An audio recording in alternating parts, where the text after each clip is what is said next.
నుంచి ఒక 5 years నుంచి ఇష్యూ ఉంది. రెవెన్యూ వాళ్ళు ఏమైనా చేయాల్సింది ఉందా, మీరు నేషనల్ హైవేస్ వాళ్ళు చేయాల్సింది పెండింగ్ ఉందా, ఎక్కడ ఉంది ఫైల్?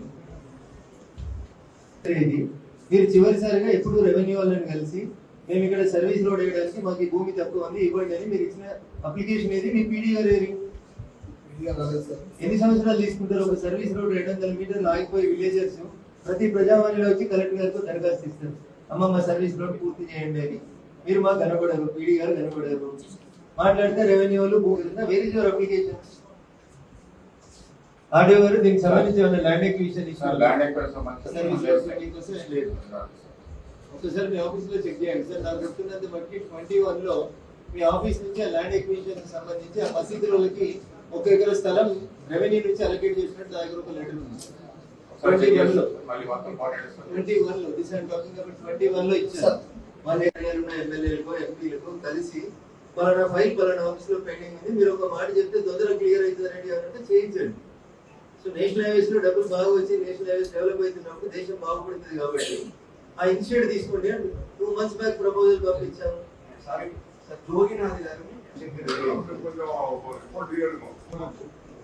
పటాన్చెరు దగ్గర సిఓఎస్ కింద మేము ఒక ఫ్లైఓవర్ చేస్తాం. కృష్ణాపూర్ దగ్గర ఒక ఫ్లైఓవర్ దాదాపు నేషనల్ హైవేస్ వచ్చి మంత్రి గారు కూడా ఒక అది ఇచ్చేస్తారు, ఏది ఫ్లైఓవర్ ఇచ్చేస్తారు, శాంక్షన్ ఇస్తారు.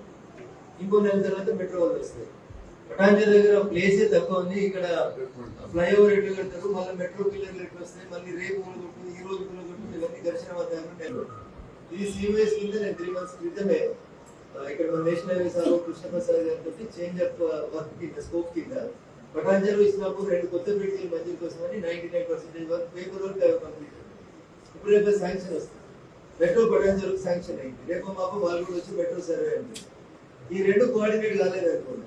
వాళ్ళు ఒక ఫ్లైఓవర్ కట్టి రేపు మెట్రో వచ్చి మళ్ళీ మెట్రో ఒక ఫ్లైఓవర్ కట్టాలంటే పటాన్చెరు దగ్గర ఉందే బాటిల్ ఆ గెస్ట్ హౌస్ దగ్గర నుంచి నోవా చౌరస్తా దాకా మనకు మెట్రోలు నేషనల్ ఇద్దరు కలిసి పనిచేస్తుంది.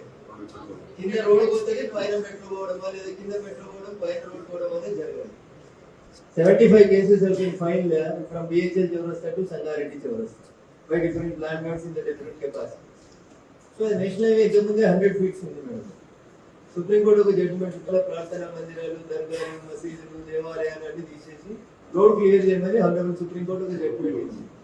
ఆ జడ్జిమెంట్ ప్రకారం అసలు ఇప్పటిదాకా మనం బిహెచ్ఎల్ చౌరస్తా నుంచి సంగారెడ్డి చౌరస్తా దాకా ప్రార్థనా మందిరాలు ఎన్ని ఉన్నాయి? ఎవ్రీ 15 days ఒకసారి వాళ్ళతోటి మీ ఆర్డీఓ గారు, జేసీ గారు, మీరు మసీద్ కమిటీలో, గుడి కమిటీలో, దర్గాలో వాళ్ళతో మీటింగ్